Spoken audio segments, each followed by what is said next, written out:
Muy buenas noches, gracias por su sintonía a Debate. Soy Eduardo Arévalo. Esta noche tenemos el gusto de recibir en los estudios para conversar a Luis Membreño, economista, quien nos acompaña. Pues esta noche le damos la más cordial bienvenida. Luis, gracias por acompañarnos. Gracias a ti, Eduardo, siempre un placer. Hay bastantes temas, Luis, desde la última vez que nos sentamos para ir actualizando, bueno, el contexto, lo que ha generado o la presión, digamos, que ha metido en todo el tema económico, en la invasión de Rusia a Ucrania. Pues sin duda, a pesar de estar tan lejos, El Salvador no se escapa de los impactos en los commodities y lo demás que puede afectarnos, que nos afecta ya. Sí, la verdad que si nos acordamos un poco a fin de año, ya veníamos con un problema de inflación, un problema de precios altos. Por ejemplo, si tomamos de referencia el precio del petróleo, ya estaba a $90 el precio del barril, ¿verdad? Entonces ya teníamos un impacto, digamos, que ya era considerable, que eso había llevado a la Reserva Federal de Estados Unidos a decir que iba a cambiar su discurso, de que ya no era una inflación temporal, sino que era ya algo más permanente, que iba a comenzar a incrementar tasas de interés. O sea que hubo todo un cambio de discurso a fin de año, ¿no? Y en eso se vino ya después la invasión de Rusia a Ucrania, ¿verdad? Y entonces, como son países que tienen una producción importante de diferentes tipos de productos, por ejemplo, el 30% del trigo mundial se produce en esos dos países, ¿verdad? Y de ahí puedes decir cualquier cantidad, ¿verdad? El gas, por ejemplo, que es tan importante para Europa y para el resto del mundo. Y por el otro lado, los fertilizantes, por ejemplo, que vienen para acá, para El Salvador. Hay empresas salvadoreñas que importan palanquilla, que es esta materia prima de hierro, para poder hacer varillas, para poder hacer todo tipo de productos de hierro también, que son importantes para la construcción, por ejemplo. Viene de esa zona. Viene de esa zona, ¿verdad? Y así como eso, podemos mencionar muchísimos productos de los cuales estos países son productores importantes en el mundo. Por lo tanto, influye el que se deje de enviar en producto de estos países, de esos dos países, de Rusia y de Ucrania, hacia el resto del mundo, porque entonces hay menos oferta, hay menos producto, y eso hace que los precios suban, ¿verdad? Entonces, hemos visto el precio del petróleo puede llegar a niveles muy altos, ¿verdad? $130 en algún momento. Por ejemplo, el Brent, el precio del West Texas, que es el que nos influye a nosotros, precios de $125, ¿verdad? Hoy han dado más o menos entre $110 y $115, pero son precios muy altos los que estamos viendo, y obviamente eso impacta en toda la economía familiar.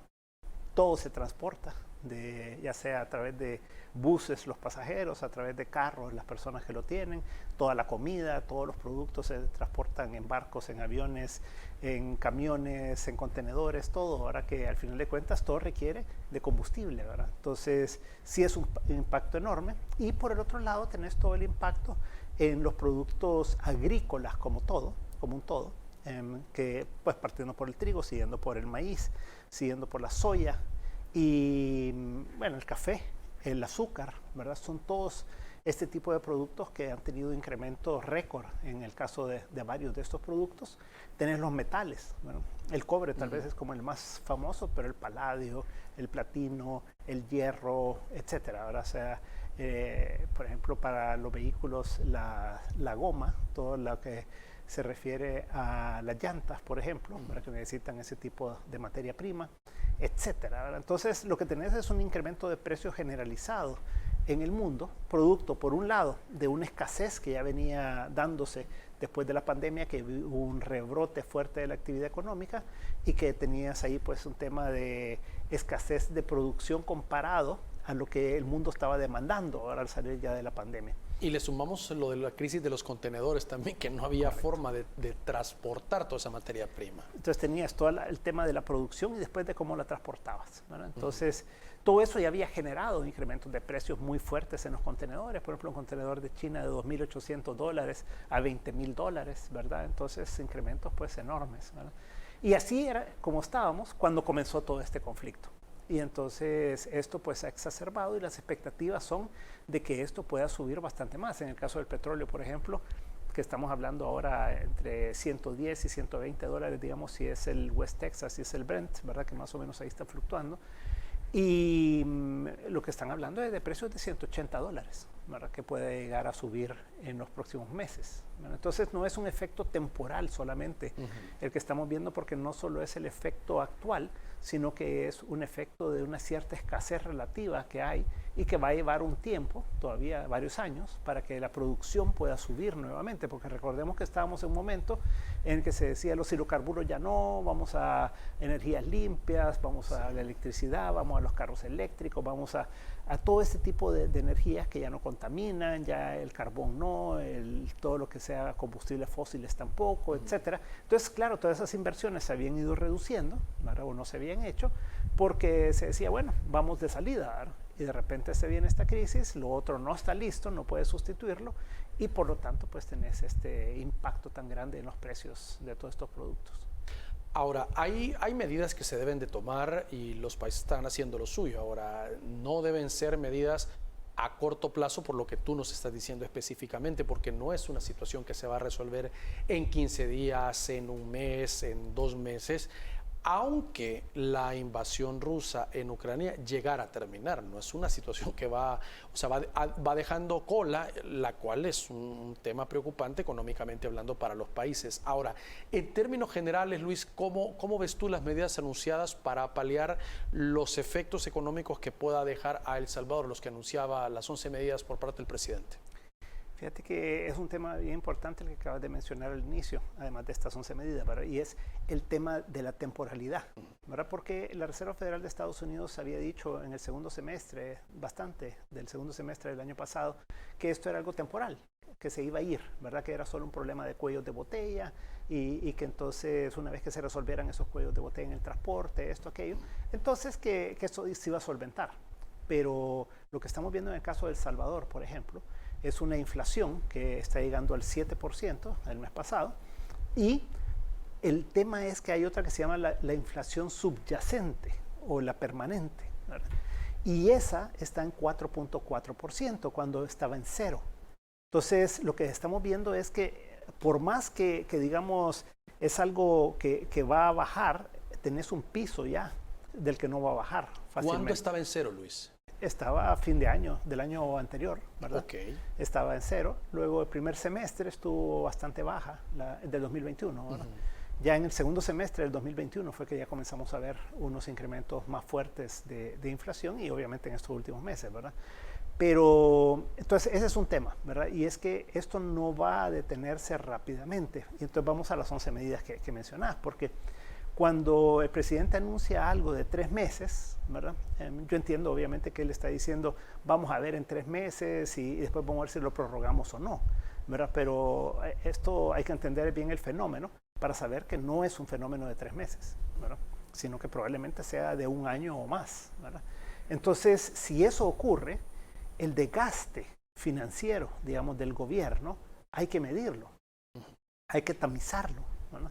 Entonces, las medidas que toma el gobierno. Por un lado, sale con la de quitar el FEFE y quitar el COTRANS, ¿verdad? Temporalmente, de 100 por 3 meses. Esas fueron las primeras que anunciaba el día de la cadena, y fueron las que entraron de aplicación inmediata, correcto, digamos. Y ahí había 26 centavos que se iba a reducir el galón. Todo el mundo dijo, bueno, qué bueno, pero no es suficiente y no va a sentirse, ¿verdad? Efectivamente, el día de hoy, justamente que ya entró en efecto el nuevo precio, se dieron cuenta, además, creo yo, tarde el gobierno, de que esto iba a generar una distorsión muy importante en el sistema de precios. ¿Por qué?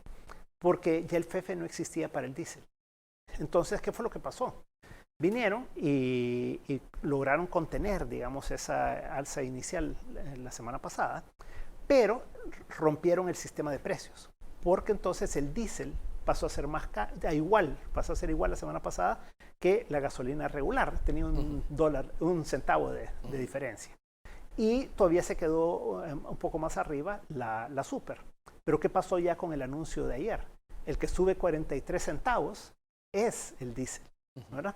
Entonces el diésel le pasó a la gasolina regular, entonces tenés el más barato de la gasolina regular, el diésel arriba, y a 6 centavos de diferencia de la super.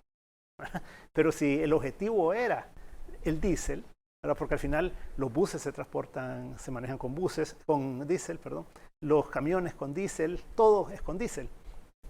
Entonces no hiciste nada, pues, en términos relativos, ¿verdad? Porque al que afectaste justamente al diésel y es al que no le diste la atención adecuada, ¿verdad? Y es por el tema del FF.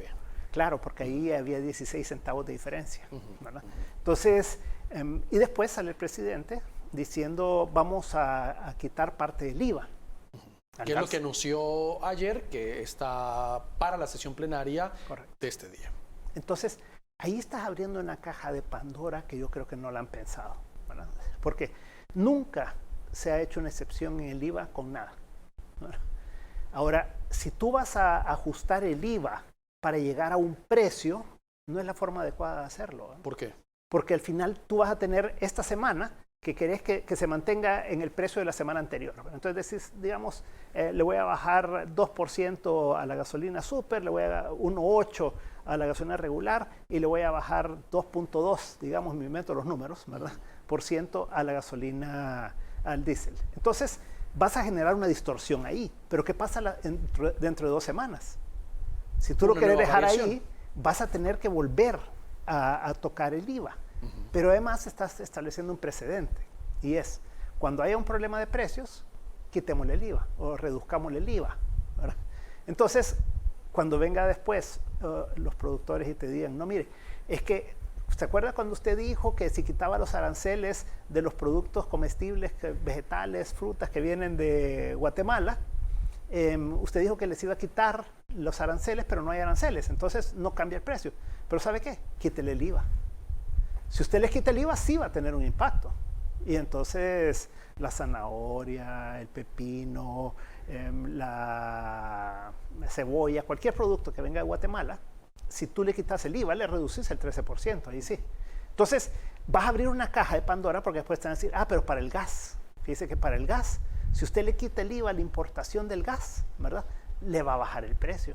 Y si usted le quita esto y aquello, o sea, al final de cuentas, podés abrir un hoyo fiscal que no es temporal, ¿verdad? Porque si fuera de 1 semana, de 2 semanas, entonces yo creo que es un error el hacer eso. Lo debieron de haber hecho de otra manera.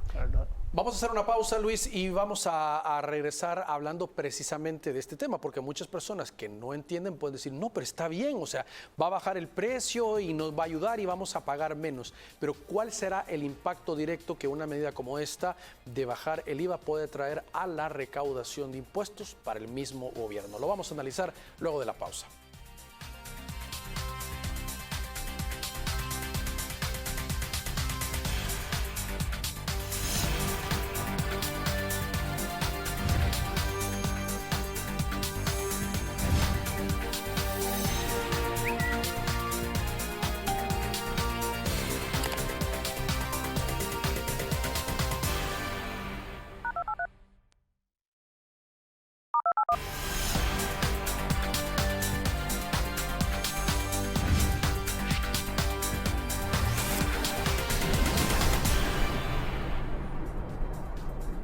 Muy bien, gracias por continuar con nosotros. Luis, dejábamos abierta una pregunta que la población pues puede decir, no, pero está bueno que le bajen al IVA, vamos a pagar menos, como ponías tú el ejemplo.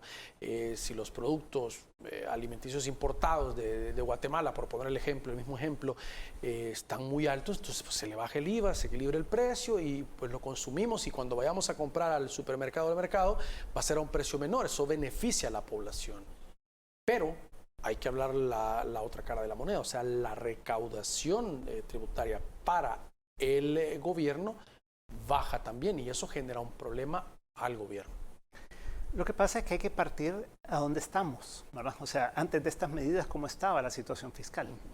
Y la situación fiscal ya está bien apretada, ¿verdad? Entonces, el gobierno tiene unas proyecciones ahí que dice que el déficit que necesita cubrir es de $1.000 millones este año y pone ciertas alternativas y todo, de los cuales yo creo que casi no tienen ninguna real de esas.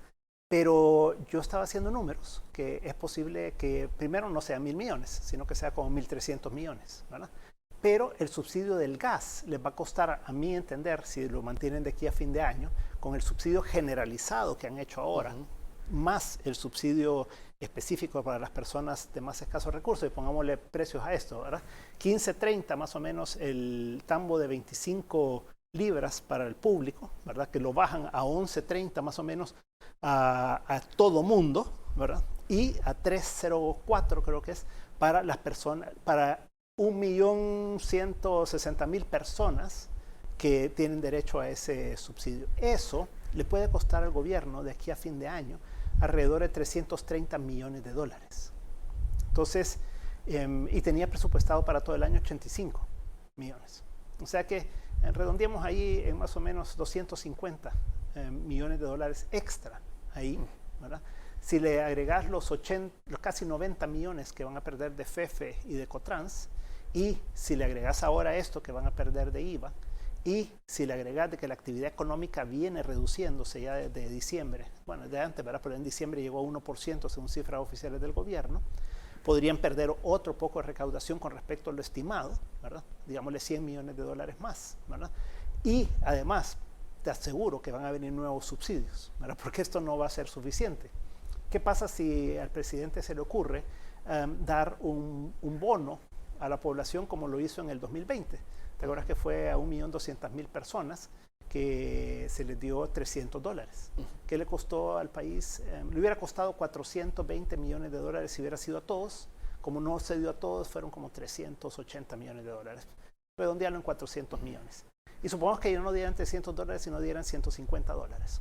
Son 200 millones de dólares más de déficit. Y además, ¿qué pasa si el precio de los combustibles sube más en el resto del año? Y lo quieren mantener el precio donde está.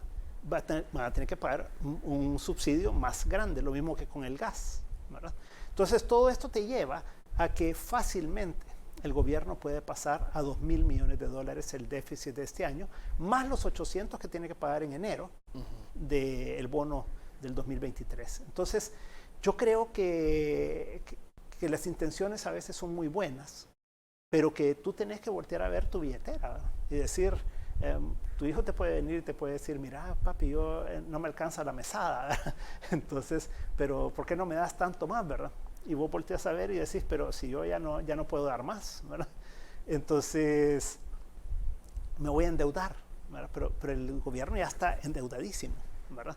Voy a hacer esta otra cosa, pero ya no tiene esa posibilidad, ¿verdad? Entonces, cuando tú estás en la situación que está el gobierno de El Salvador, tienes que pensar muy bien varias cosas. Uno, ¿cuánto te va a costar?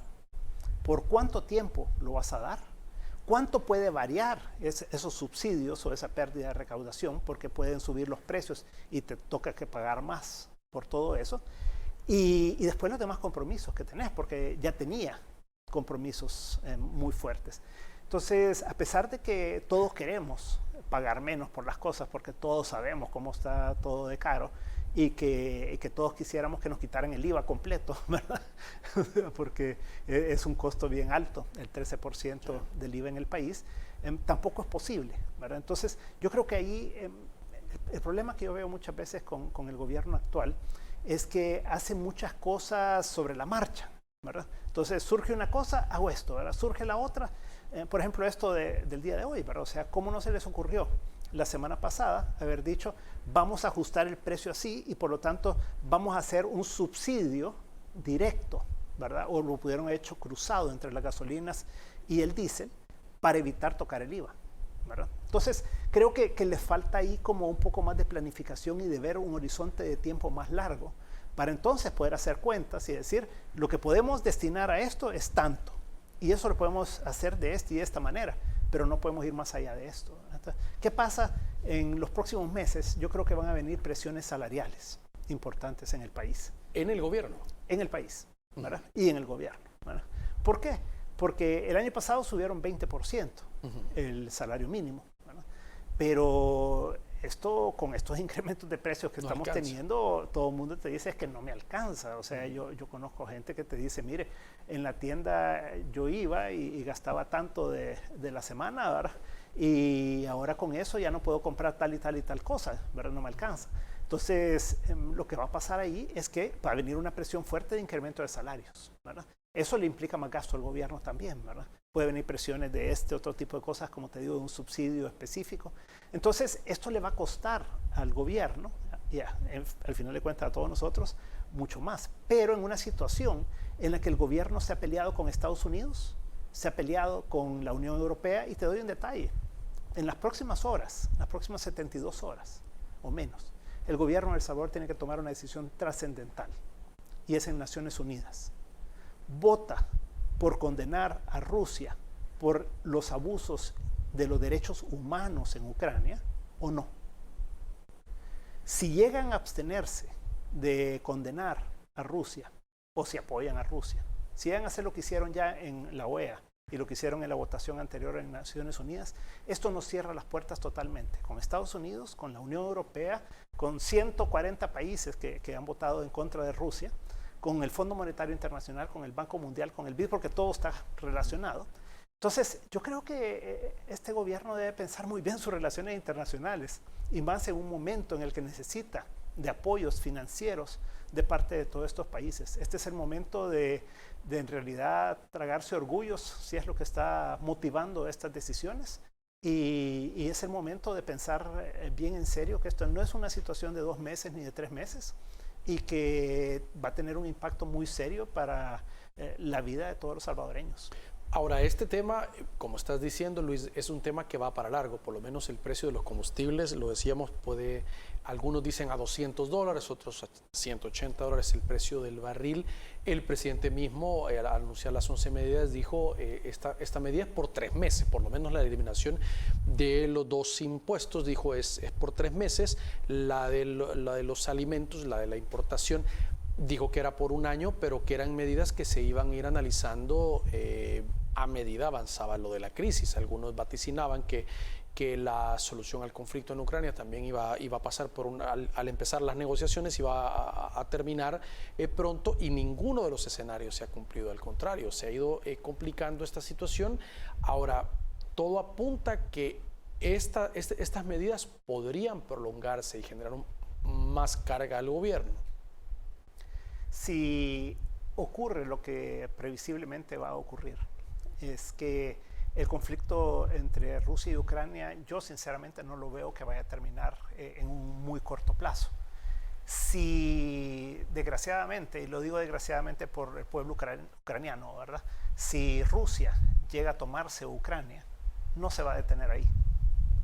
O sea, siguen los demás países, ¿verdad? Y esto va a generar una reacción de la OTAN, porque esos son todos países miembros de la OTAN, y un ataque a un país es un ataque a todos los países, ¿verdad? Entonces estamos hablando de una guerra mucho más amplia, ¿verdad? Una guerra mundial realmente, y eso podría ser complicado. Si por el otro lado terminara el conflicto, digamos, con una paz negociada, y al final Ucrania tenga que ceder Crimea y tenga que ceder el Gdansk y toda esta zona fronteriza con Rusia, y al final de cuentas pues se pudiera llegar a un cierto acuerdo de paz, ¿verdad? Igual va a haber un impacto por lo menos 1 año en toda la producción mundial, porque ya se perdió muchísimo, ¿verdad? Ha habido una destrucción enorme en Ucrania, y va a haber pues un problema. Entonces yo creo que ante esas perspectivas, que de ninguna manera son fáciles, ¿verdad? Es que un gobierno tiene que actuar, y tiene que actuar con sentido común, y tiene que actuar en base a los aliados que siempre ha tenido, ¿verdad? Rusia nunca ha sido un aliado de El Salvador, y además no te va a ayudar, pues no puede, tiene suficientes problemas, ¿verdad? Y los que siempre te han ayudado, que son Estados Unidos y la Unión Europea, países como Japón también, el mismo Corea. Entonces creo que son países que pueden estar ahí para apoyarte, ¿verdad? Y apoyarte tanto en el Banco Centroamericano de Integración Económica, aportándole recursos al BESIE, como al BID. El BID, el Banco Mundial, el fondo, son manejados en gran medida por Estados Unidos y la Unión Europea, ¿vale? Entonces yo creo que hay que ser muy realistas en todo esto, y debemos el presidente en particular tiene que cambiar su forma de enfrentar esto, dejar de lado todo el tema del Bitcoin, que no te va a llevar a ningún lado. Hasta este día no ha podido emitir los bonos en Bitcoins porque primero no le resuelve nada, pero segundo, aparentemente puede ser que sea un fracaso si salen, ¿verdad? Entonces yo creo que hay que poner los pies sobre la tierra, anteponer el bien de los salvadoreños en una situación que probablemente se va a complicar más. Ahora, este tema, esta presión no es nueva para El Salvador. Desde la OEA ya venía presión para que El Salvador se sumara a la condena o diera un pronunciamiento a través de Cancillería en torno a lo que está ocurriendo de la invasión a Ucrania. Claro, lo que pasa es que cuando tú ves quiénes votaron a favor de Rusia, ¿verdad? En la OEA, o sea, y quién abstenerse es apoyar a Rusia, ¿verdad? O sea, si tú no condenas, al final de cuentas estás apoyando, ¿verdad? Y lo que ves en Naciones Unidas de quienes se abstuvieron y quienes votaron a favor de Rusia, entonces somos un club muy selecto y muy mal visto en el mundo.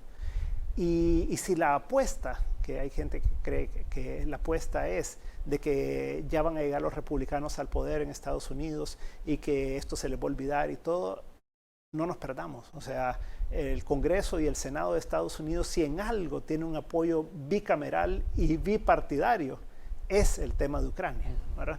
Y aquí no se trata de demócratas o republicanos, se trata de un tema de principios y valores, ¿verdad? Del pueblo americano representado por estos senadores y representantes, ¿verdad? Entonces, yo creo que si no toma las decisiones adecuadas en las próximas horas el gobierno de El Salvador, creo que no hay vuelta atrás y creo que es un quemar los barcos. Vamos a hacer una nueva pausa, por favor, acompáñenos, ya regresamos.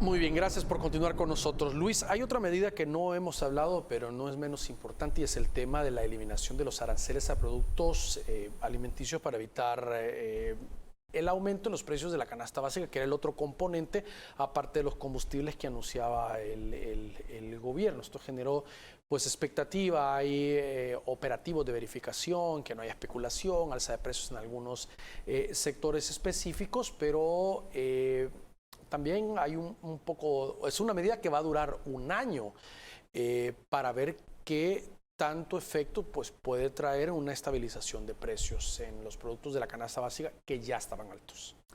Mira, lo que pasa es que aranceles, entendamos el concepto de los aranceles. Tú tenés una unión aduanera y un tratado de libre comercio de Centroamérica. Entonces lo que tú decís es, todo lo que circule dentro de Centroamérica no paga aranceles. O sea, no paga nada que viene de afuera, ¿verdad? Sino que lo único que pagas es el IVA cuando entra al país. Entonces, si lo que se quitó es los aranceles, pues no afecta y ni beneficia en nada a todo lo que venga de Centroamérica. Ahora, eso es lo que viene de fuera de Centroamérica. ¿Y qué viene de fuera de Centroamérica de esa lista, por ejemplo, que se planteó? El maíz amarillo. Pero el maíz amarillo viene de Estados Unidos, que está acogido a CAFTA, que es un tratado de libre comercio de Centroamérica con Estados Unidos. Y lo que se hace es que cuando ocurren estos tipos de problemas, tradicionalmente no se cobran los impuestos. Se hace lo que se dice un contingente. Y entonces no se cobra. O sea que eso no era de quitarlo porque igual no se iba a cobrar, ¿verdad? Entonces te quedan algunos productos, ¿verdad? Creo que de los más delicados es el azúcar, por ejemplo. El azúcar tiene una particularidad y es que es, yo diría, de los productos agrícolas, casi el único producto de exportación agrícola que tenemos salvadoreño de una relevancia grande, porque el café ha venido cayendo mucho, ¿verdad? Claro. Y tú ves la extensión tan grande de terreno en El Salvador que está sembrado con caña de azúcar. Y es un sistema estable, ¿verdad? La forma como está la ley, la forma como se dividen los ingresos entre la parte industrial y la parte agrícola, todo eso es bien estable, el sistema. Entonces, si tú abrís las puertas para que entre azúcar de otros países, que en muchos casos son azúcares subsidiadas, ¿verdad? Porque este es un sector muy regulado en el mundo, ¿verdad? Y que tiene subsidios también importantes, como en Estados Unidos, por ejemplo. Entonces, lo que eso te puede generar es un abaratamiento del precio del azúcar, sí, pero te puede destruir también una gran parte de la base productiva de este país. Bueno, y no te estoy hablando de los ingenios, te estoy hablando de las personas que tienen una manzana, 2, 3, 5 o más, que vive de eso, ¿verdad? Entonces, creo que hay que pensar muy bien estas cosas, porque por hacer un beneficio de corto plazo, puedes hacer un daño de largo plazo, ¿verdad?, a la producción del país. Y yo creo que ese tipo de decisiones tienen que ser consensuadas con el sector privado, porque al final los gobernantes son temporales, no conocen las particularidades de cada sector, y si no tienen un diálogo franco con los sectores, no encuentran las soluciones que son adecuadas, porque aquí si se sientan con los productores y los industriales del azúcar, podrían encontrar una solución, ¿verdad? Y dentro del sistema que tenemos, hacer un cambio temporal dentro de la forma como se calculan los precios, por ejemplo, ¿verdad? Y de tal manera de beneficiar al consumidor, pero no afectar tanto al productor, que abrir, ¿verdad? Porque abrir es destruir, ¿verdad? Hay pequeños y medianos empresarios agrícolas que han estado con nosotros y nos han dicho que externaron preocupación con esto de la eliminación de aranceles, porque dicen, mire, es cierto, hay producto que se importa porque no se produce, pero hay producto que nosotros producimos para abastecer todo el mercado nacional. Sin embargo, se va a importar ese producto libre de arancel, va a venir más bajo, y entonces nuestro producto, ¿qué va a pasar? O sea, podemos tener una pérdida en lo que estamos produciendo. Además, no se debería ni de importar porque tenemos la capacidad, decían, para abastecer el mercado nacional. Entonces, alzaban la voz para que pudiera hacerse una revisión en torno a ello. Fíjate, todos estos productores, que su gran mayoría son productores pequeños, sí, en el área de azúcar, en particular de caña de azúcar. Estas personas serían doblemente golpeados, porque por un lado les golpearían en la parte de sus ingresos, ¿verdad?, porque van a vender menos, ¿verdad?, o a menor precio. Les va a afectar porque los costos de producción, los fertilizantes están carísimos, ¿verdad?, y esos costos de producción se les van a elevar, por lo tanto sus ingresos para toda esta cantidad de productores se van a reducir, pero además les va a golpear la canasta básica y les va a golpear el precio de la gasolina, del diésel, ¿verdad?, para poder regar, por ejemplo. Necesita diésel, pues, ¿verdad?, para mover las bombas, etcétera. Entonces, les va a golpear por los dos lados. Entonces, tú vas a empobrecer realmente a un grupo poblacional muy importante del país si tomas ese tipo de decisiones, ¿verdad? Entonces, yo por eso creo que las decisiones intempestivas, que no son consultadas, que no son analizadas, que no son estructuradas bien, pueden generar más daño que beneficios, y esta es una de ellas.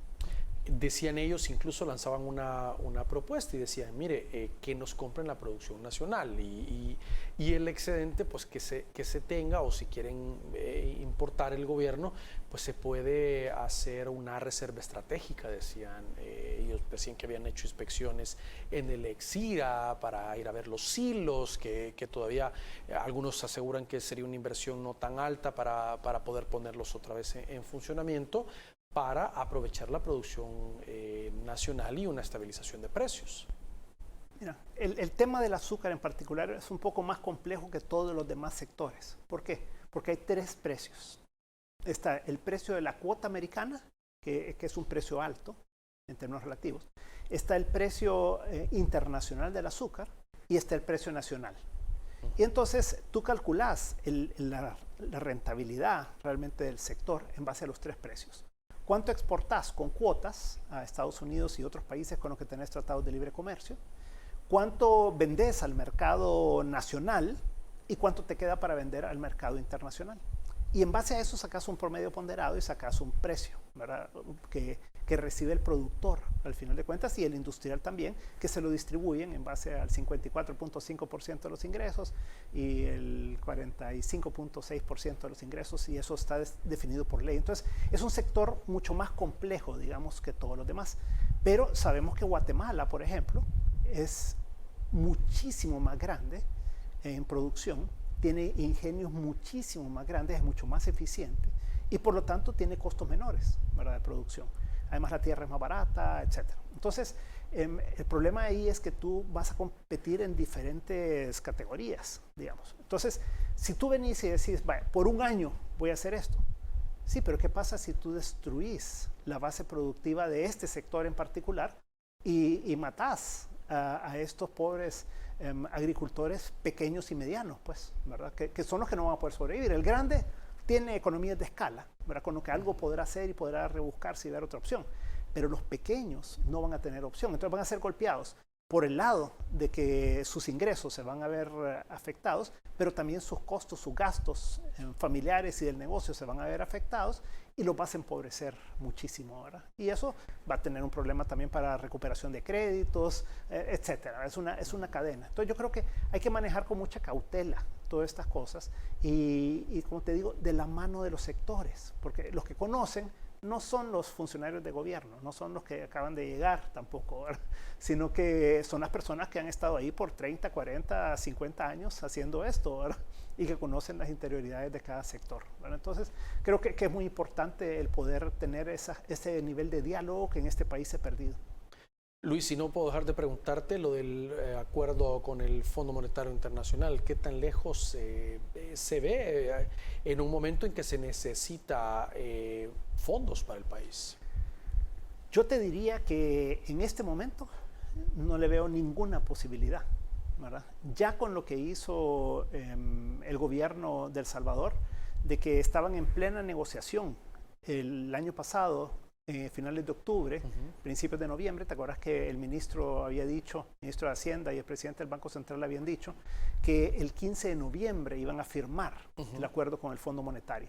Pues estaban en todas esas negociaciones cuando el 20 de noviembre el presidente de la República lanza los bonos Bitcoin.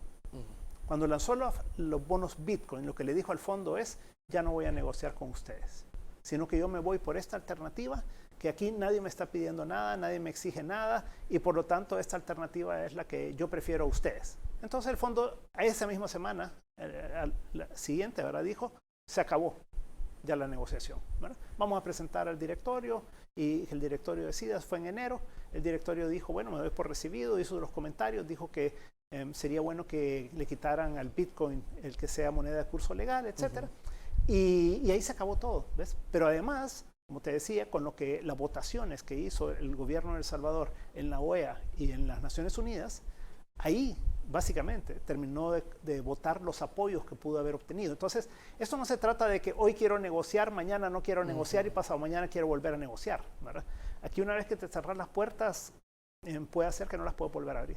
¿Y qué ha pasado entonces con los bonos Bitcoin, que era la apuesta del gobierno? ¿Te acuerdas que fue el 20 de noviembre que el presidente lo lanzó? Dijo que en enero iba a ser. Sí. No pasó nada. Después dijeron que en marzo. Después ya dieron una fecha exacta, entre el 15 y el 20 de marzo, que acaba de pasar, y tampoco pasó nada. Y a este día ni siquiera han aprobado las leyes que se requiere para poder comenzar a armar todo, ¿verdad? Armar la bolsa de valores, todo el Tiene sistema. que tener una infraestructura, ¿verdad? Claro, no es de que no sé si ya se aprobó la ley y mañana se emiten los bonos, ¿verdad? Entonces, yo creo que la gira que hubo de parte del ministro de Hacienda a París, ¿verdad? París, en particular para promover esto, no fue muy positiva, según los comentarios que he escuchado. Y como que hay otra serie de interioridades por ahí que uno medio alcanza a ver, nada más con este señor Mou, ¿verdad? Que ha habido una disputa con el presidente también, en ese sentido, que ha sido la persona que salía junto al presidente en Misata para la hora del anuncio de esto. Entonces, me da la impresión que no hay suficiente demanda para estos. Y lo que creo que le dio el tiro de gracia fue el decir que la GEO va a ser la que va a emitir los bonos y que no va a ser la garantía soberana del Estado la que va a respaldar esto. Creo que eso fue el tiro de gracia. Y por lo tanto uno no ve una proactividad del gobierno por pasar las leyes, para seguir adelante con el proceso, ¿verdad? Me parece como que es bastante improbable que eso suceda. Muy bien, tenemos que hacer una nueva pausa, por favor, acompáñenos, ya regresamos. Tenemos más que hablar con Luis Membreño esta noche.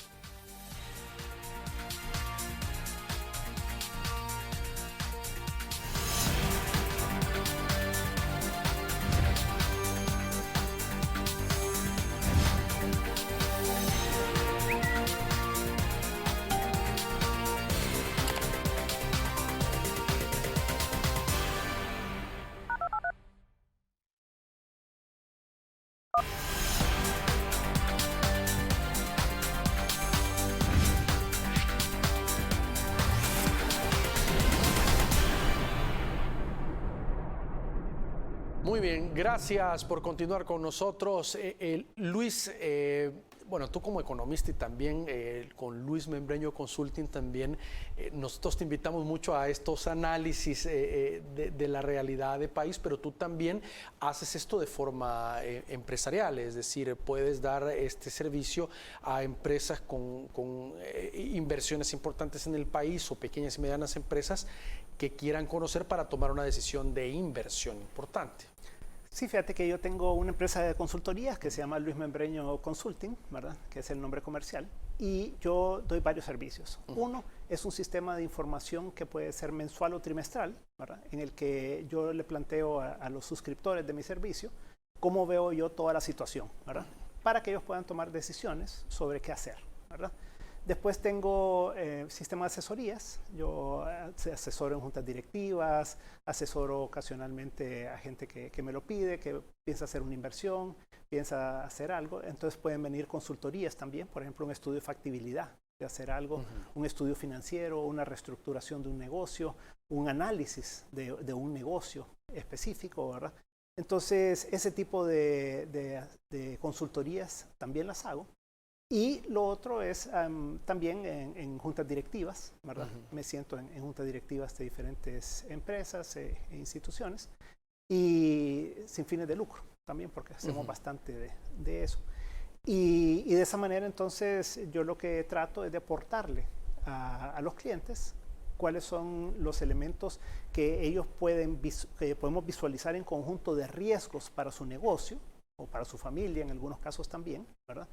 Y cuáles son las oportunidades, porque una vez que tú identificas los riesgos, ¿verdad? Tú también identificas que si puedes mitigar estos riesgos, puedes aprovechar también estas ventajas. Por ejemplo, ahorita hay mucho de lo que le llaman el nearshoring en inglés, y es que hay mucha escasez de productos en el mundo y tiempos de entrega por el problema de los barcos y todo. Entonces, en El Salvador hay una demanda muy grande, por ejemplo, del sector textil, que está trabajando pero a full capacidad, ¿verdad? En muchas empresas. ¿Por qué? Porque Estados Unidos necesita de esto. Entonces, claro, una crisis como la que estamos hablando se convierte en una oportunidad para un país como El Salvador. Por la cercanía que tenemos con Estados Unidos. Fíjate, el sector industrial de El Salvador ha tenido ventajas desde el 2020. ¿Por qué? Porque en la medida que se cerró el mundo, muchas cosas que se importaban ya no se podían traer. Entonces hubo muchas empresas aquí que se reconstituyeron, se reconvirtieron y comenzaron a hacer muchas otras cosas que no hacían, que se importaban. ¿Por qué? Porque no había.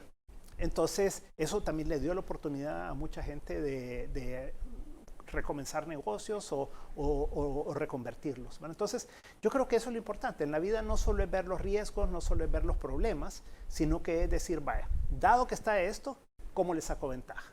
¿Verdad? ¿Cómo puedo aprovechar? Y eso es lo que buscamos tratar de apoyar a los clientes para que ellos puedan hacer eso. Ahora, esto, Luis, no solo aplica a grandes empresas, a grandes corporaciones en el país, sino que grupos familiares, con emprendimientos, con medianas empresas y, por supuesto, los grandes también, pueden recibir una asesoría de este tipo. Sí, fíjate que yo hace algunos años, allá por el 2013, 2014, comencé buscando también apoyar labores de desarrollo en Oriente. Entonces hice un estudio a 30 años para San Miguel, hice otro para Usulután, hice otro para Sonsonate y otro para Santa Ana. Entonces ahí conocí bastantes empresarios en cada una de esas zonas. Ellos me apoyaron financieramente para desarrollar esos estudios. Y entonces me he quedado con algunos de ellos que trabajamos, ¿verdad? A veces lo que hacemos es que un grupo de empresarios me dicen, mira, ¿por qué no venís y nos ayudas a este grupo? Y me pagan entre ellos, ¿verdad? Entonces hay formas, ¿verdad? No tiene que ser grandes empresas, ¿verdad? Pueden ser empresas medianas, ¿verdad? Pero lo importante es que tengan una visión, ¿verdad? De qué es lo que quieren hacer, ¿verdad? Que conocen su negocio, pero quieren un apoyo para poder ver otras posibilidades que tal vez no están viendo, ¿verdad? Y también la otra parte es la parte financiera.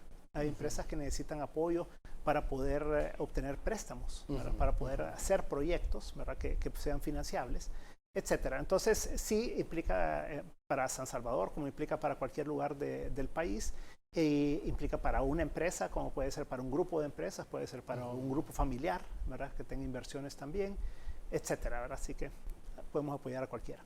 Ahora, Luis, también para una empresa que no esté radicada en El Salvador, también es importante una asesoría, un coach financiero en este sentido, de decir, bueno, ¿dónde voy a meter mi capital? No estoy en el día a día en El Salvador y yo quiero invertir, si tiene capital en la región, decir, pero quiero saber cómo están las condiciones, seguridad jurídica, seguridad legal, o incluso salvadoreños en el exterior, ¿vea? Que tienen bastante tiempo de no venir y decir, bueno, ¿será que siempre es esta zona la que pueda tener un potencial de desarrollo? O sea, todo ese tipo de información. Sí, la verdad que hay bastantes empresas, grupos de fuera que lo buscan a uno pues para poder darle, como dicen en inglés, los insights, ¿verdad? O sea, aquellos elementos que no se conocen a menos que vivas en el país, ¿verdad? Y que conozcas la interioridad de lo que está pasando. Y de esa manera entonces les puedes ayudar. Lo hago bastante en el área financiera en particular, ¿verdad? Me contratan en diferentes fondos de inversión, por ejemplo, y otros grupos de empresas para que hay también asesores que asesoran a un grupo de inversionistas, ¿verdad? Entonces me contratan para darles charlas, por ejemplo, a estas personas me dicen sobre este tema, queremos que nos expongas, ¿verdad? Y entonces se hace también ese tipo de trabajos. Hay empresas, por ejemplo, que ya están en el país, pero están analizando, internacionales, ¿verdad? Que están queriendo analizar una nueva inversión en el país. Pero como ellos no están aquí, entonces quieren un estudio para poder tamizar un poco sus valoraciones. Hay otras que en realidad vienen a conocer, ¿verdad? Y comienzan de cero, ¿verdad? Entonces también son empresas que quieren conocer, como tú decís, un poco todo el ambiente de negocios en el país, todo el tema de seguridad jurídica, de seguridad física, de leyes, de todo, ¿verdad? Entonces sí, apoyamos a diferentes empresas en todo eso. Ahora, ¿cómo los pueden contactar? Me imagino por tu tiempo, si puede ser de repente empresas que no están aquí, tiene que ser físico, tiene que venir, puede ser de forma virtual Hoy se trabaja mucho de manera virtual, ¿verdad? A mí me contactan por redes sociales, por ejemplo, yo trabajo mucho en LinkedIn, ¿verdad? Okay. Y entonces ahí te contactan, ¿verdad? Y ya, te pones de acuerdo y hacemos mucho trabajo virtual, ¿verdad? Tanto a nivel nacional como internacional, ¿verdad? O sea, porque hoy pues no importa dónde estés, ¿verdad? Puedes ahorrar mucho costos de transporte, tiempo, etcétera, ¿verdad? Haciendo todas las reuniones de manera virtual y de vez en cuando pues también se hacen presencial, ¿verdad? Pero mucho se hace virtual hoy en día o por teléfono también en algunas ocasiones.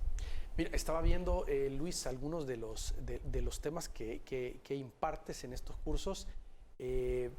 Me parecen muy interesantes. Economía salvadoreña sí puede entrar en una recesión, los procesos de estanflación, hoy que está de moda mucho el término, más o menos las perspectivas económicas nacionales. O sea, son temas bien reales que abordamos cuando tú vienes y tenemos la oportunidad de abordarlos para que los grupos empresariales pues tengan la oportunidad de conocer de primera mano este tipo de información importante, sobre todo si vienen a invertir plata.